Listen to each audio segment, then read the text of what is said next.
Hello friends, आज हम लोग डिस्कस करेंगे सोमवती अमावस्या की कहानी। एक गांव में एक बार पूरा परिवार रहता था, जिसमें सात भाई और एक बहन रहती थी।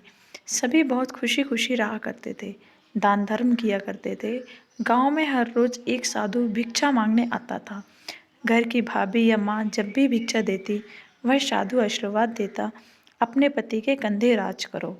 परंतु जब भी वह लड़की भिक्षा देती, तो साधु आशीर्वाद देता, अपने भाई भाभी के कंधे राज करो। जब लड़की ने अपनी माँ को सारी बात बताई और इसका कारण जानना चाहा, तब माँ ने कहा, मैं अगले दिन साधु महाराज से इसका कारण पूछूंगी। अगले दिन जैसे ही साधु महाराज आए, माँ ने इसका कारण पूछा। साधु ने बताया, इस कन्या के भाग्य में सुहाग नहीं है। जैसे ही इसकी शादी होगी, इसका पति मर जाएगा और वह विधवा हो जाएगी। माँ ने इसका उपाय पूछा। तब साधु ने बताया, नदी पार सोना धोबिन रहती है। यदि वह इसकी शादी में आकर सुहाग देती है, तो इसका पति जी जाएगा। माँ बेटी को सोना धोबिन के यहाँ सेवा करने के लिए छोटे भाई के साथ भेज देती है। दोनों भाई बहन नदी के किनारे बैठे ही थे कि देखते हैं कि पास में एक पेड़ पर सारस के बच्चे का घोंसला है, जिसमें दो नन्हे नन्हे सारस के बच्चे रहते थे। नीचे एक सांप फन फैलाए खड़ा था। भाई उस सांप को पत्थर मार देता है और टोकरी से ढक देता है। सांप के खून के छींटे चारों ओर हो जाते हैं।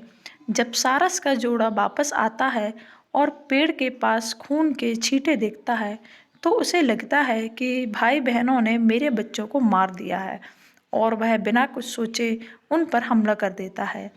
इस पर भाई बहन उस टोकरी को हटाकर मरा हुआ सांप दिखाते हैं, जिसे देखकर सारस का जोड़ा खुश हो जाता है और उनकी मदद के तौर पर उनको नदी पार करा देता है। वह भाई बहन पास के घर में सोना धोबिन के पास एक घर में कमरा लेकर रहने लगते हैं। सोना धोबिन का पूरा परिवार था। उसके बहुएं नाती पोते थे। वह साहूकार की बेटी रात में जब सब सो जाते थे, वह जाती है और झाड़ू पोछा, खाना बनाती, पानी भराती, सारा काम करके आ जाती थी सुबह होने के पहले।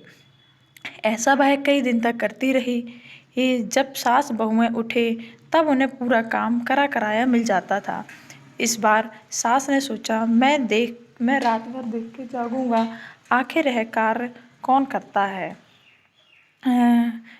इस बार सोना धोबिन ने उस साहूकार की लड़की को पकड़ लिया और इसका कारण जानना चाहा, जिस पर उस लड़की ने साधु महाराज की पूरी कहानी बता दी।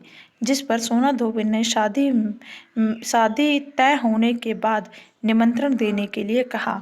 जब लड़की की शादी होने लगी, उसी समय दूल्हे को सांप ने काट लिया। वह मर जाता है और तभी सोना धोबिन उसे संकल्प लेकर जल को पिला देती है और वह जी जाता है। उस दिन सोमवती अमावस्या थी। जय हो सोमवती अमावस्या। जो कोई इस व्रत को करता है और एक कथा सुनता है, उसका पति ही उसके उसका 16 जन्मों का साथ होता है, 7 जन्मों का।